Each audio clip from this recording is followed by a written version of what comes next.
The other thing that's interesting, I'm always fascinated about what never gets discussed in our groups. And not once in 5 years in any group, except for one group of men in Newtown, and they only talked about it for 10 minutes, is gay marriage. Just never gets discussed, even when it's the big political issue of the week. I would interpret that, and I'm not a pollster, which is that people, in general, I don't think people are going to care. They might be a bit pissed off for a short period of time. They might be a bit more pissed off if there's a very, very clever anti-gay marriage campaign and the government of the time isn't doing too well. But my feeling is that a Labor government with the kind of capital that the Rudd government had when it apologised to the stolen generation would be able to do it without much trouble. So I wonder why we get so the Labor Party gets so tied up in it. I just don't think it matters much. And I was in a group of men in their 40s in Adelaide, all kind of guys working in one of these Woolworth depots where they get the frozen foods in and out, and all fishermen. And one guy said, if a couple of poofters want to get married, it's no skin off my nose. That's what he said, and I think that's pretty much... And then his friend said, well, it depends where you put your nose. But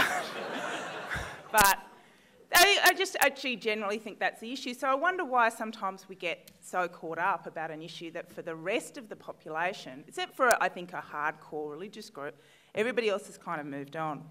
What is always discussed? Two issues: respect and community cohesion. And this kind of, I was interested to listen to James's discussion. There is, and it comes up continuously, and it is something that has come up in previous Mackay reports as well over the years, but this sense of that the things that bind our communities together are being eroded by overwork, by rampant consumption, by the fact that our communities are sometimes badly planned, by the fact that we don't spend enough time with our kids, by the fact that we don't contribute enough to community organisations,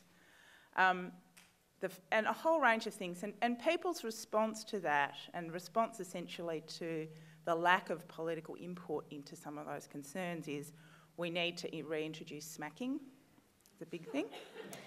These are things that, this is just what comes out. We need to use smacking, but other people say, look, maybe we need to invest more in community gardens and bike paths, and the local councillors to think about free events that we can put on. It's those basic things which I know sound kind of naff when you're thinking about the big issues of how we structure the industrial relations system and all the rest of it. But these are the kind of bread and butter issues that people think, well, what makes this collection of housings a real community? And it's those kinds of things.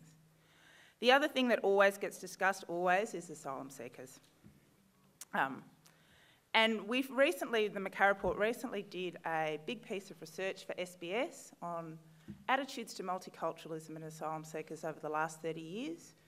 It's all available online. We did a segmentation of the community around attitudes to multiculturalism, asylum seekers, and we did some original groups. My view about this, because it's obviously a really difficult one for the party and has been for a long time, is that, I sit in groups of people who say some pretty terrifying things about asylum seekers, like we should bomb the boats. I had one guy, and say things about Muslims. I got another guy in this other group I did in Adelaide where he said that he wanted to ban the burqa because he thought that groups of women in the burqa would line up behind him at the ATM and steal his money. That kind of stuff gets said all the time. It scares me, and I don't know this for sure, that the Labor Party listens to those kinds of comments and considers them to be rational. They're irrational. They're crazy comments.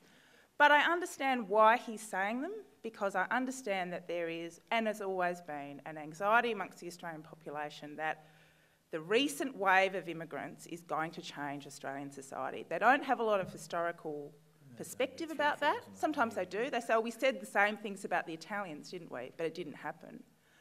But it's a continuous cycle, and it's clear to me, having done this research for SBS and having listened to these kinds of groups, because my feeling is with this guy, if the Labor Party was delivering other things to him, he wouldn't really care about what our asylum seeker policy was. And we can do those other things, and I wouldn't use the verb ignore, but contextualise those comments about asylum seekers that we should never listen to with seriousness, because they're mad. I've heard every mad, crazy thing that you can ever hear about asylum seekers. And I wonder if, and the other thing that I would never have believed until I did this research is that the terms migrant, asylum seekers, boat people, and just general WOG are used interchangeably in terms of this broader context of we're losing our community values, we're losing this sense of community cohesion. Why aren't we giving more money to pensioners when we're giving asylum seekers the red carpet treatment? So none of it is rational, very little of it is based on a real understanding of what we're doing. So it makes me realise, and which I didn't realise at the time that, more recently, when the whole issue of asylum seekers came up around Tampa, that this isn't about a policy issue, it's a much broader values issue.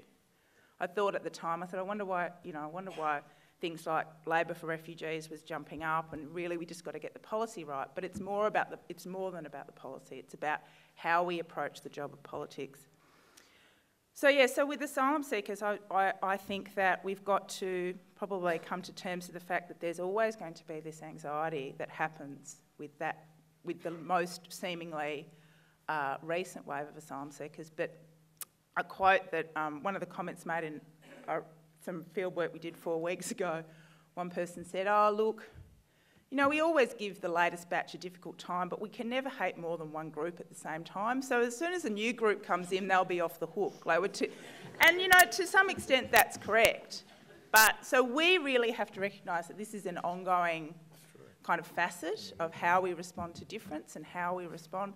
But we're very good at getting over it. I mean, the other thing that we found in the SBS research is that within 1 or 2 generations, not only do new migrants feel a really strong sense of belonging to Australia, but people who are not part of that new migrant group accept that new group. So we get very anxious and then we get over it quickly. And I think we need to incorporate those insights into how we deal with the issue of asylum seekers. So I just need to end, because I've probably talked for a little while, about just some final comments. I think the first thing I'd say is that despite the fact that antipathy and cynicism about politicians is so incredibly high at the moment, it's never been great amongst Australians, but it's particularly bad.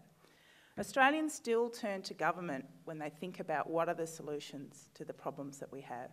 It is very, very rare when people discuss a social problem that they think we have, that people say the solution lies in the market, or the solution lies in corporate Australia, or the solution lies in us. Australians continue to return to the idea that governments, well governed, will solve the problems that we have. The other thing I would say too, I read a report that Hugh did in 1979 called Heroes and Leaders, and he repeated that report throughout the 30 years. And what was really clear in that report, and what has been clear in every single one time we've revisited that issue, is that voters give a lot of credit to leaders prepared to pursue an unpopular issue because it's what they believe in. Australians don't like crawlers, they really, really don't. They don't like politicians who are trying to tell them what they think they want to hear. And, it was very clear to me. We did a group of men in their 30s in Ballarat last year, and they were talking about politicians, and they said, "Oh, what are the best politicians we've had in the last, 10 or 15 years?" And they nominated Jeff Kennett, Pauline Hanson and Paul Keating. And they're constantly nominated as the kinds of leaders that people think have been good leaders. I heard a gasp somewhere and what unites those 3 leaders? And I think and he went on to say, they were all kind of prepared to be, prepared to cop some flack for things that they believed in or things that they said because they thought in the long run it would work out. So there is a sense in which Australian voters give people credit for pursuing a policy as long as it's part of a broader vision framework. And this is the problem Julia Gillard has with the carbon tax, because she is positioning that as a result of a political compromise with the Greens, rather than saying, this is good policy and this is good for the nation. Now, I know she has to do that because in the election she said it wouldn't happen, but this is why people marked down Kevin Rudd so badly, and it's well understood. Nobody knew what an ETS was. In fact, very few people talked about it, but they believed that he believed in it, and once that was pulled out, he didn't have much to go on because he hadn't built much else around him. He should have gone to an election with that issue. He should not have been scared to do it, because I tell you what, it's better to fight an election on the ETS than it is to fight on asylum seekers. So that's what I would say. That's all I've really got to say. And thanks very much for having me.